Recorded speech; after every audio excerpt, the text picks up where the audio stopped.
আলুর চপ। সেজন্য প্রথমে দরকার 1 কাপ আলুর পেস্ট। এরপর নেব 1 কাপ সিদ্ধ মাংস কুচি, হাফ কাপ পেঁয়াজ কুচি,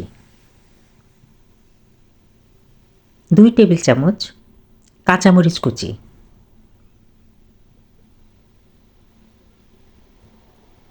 2 টেবিল চামচ পুদিনা পাতা কুচি, স্বাদমতো লবণ, হাফ চা চামচ ভাজা জিরার গুঁড়া, হাফ চা চামচ চিলি ফ্লেক্স, হাফ চা চামচ দারচিনি গুঁড়া ও এলাচ গুঁড়া।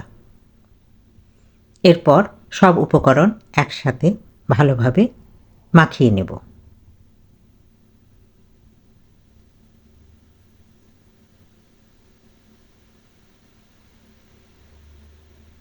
মাখানো হয়ে গেলে 1 টেবিল চামচ সরিষার তেল দিয়ে চপের শেপ করে একটা একটা করে রেখে দেব।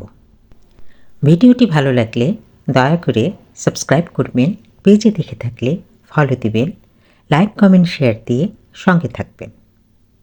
এরপর বেসনের ব্যাটার তৈরি করে চপগুলোকে ডুবিয়ে গরম তেলে ভেজে নেব।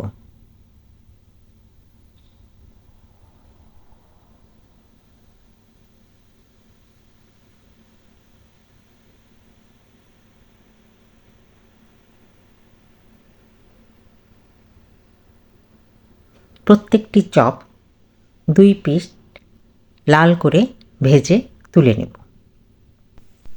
এভাবে আলুর চপ বানিয়ে অতিথি আপ্যায়ন, বিকালের নাস্তা, বাচ্চাদের টিফিনে, ইফতারিতে এবং গরম ভাত ও খিচুড়ির সাথে পরিবেশন করা যাবে।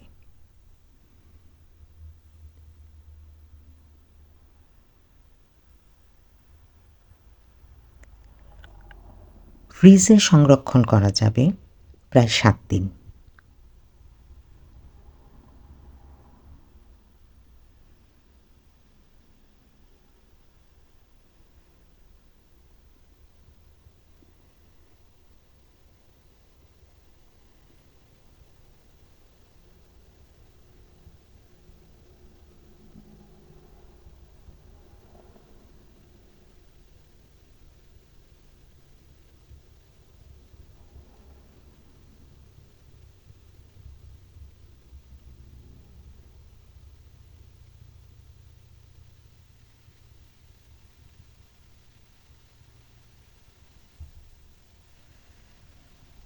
ধন্যবাদ সকলকে।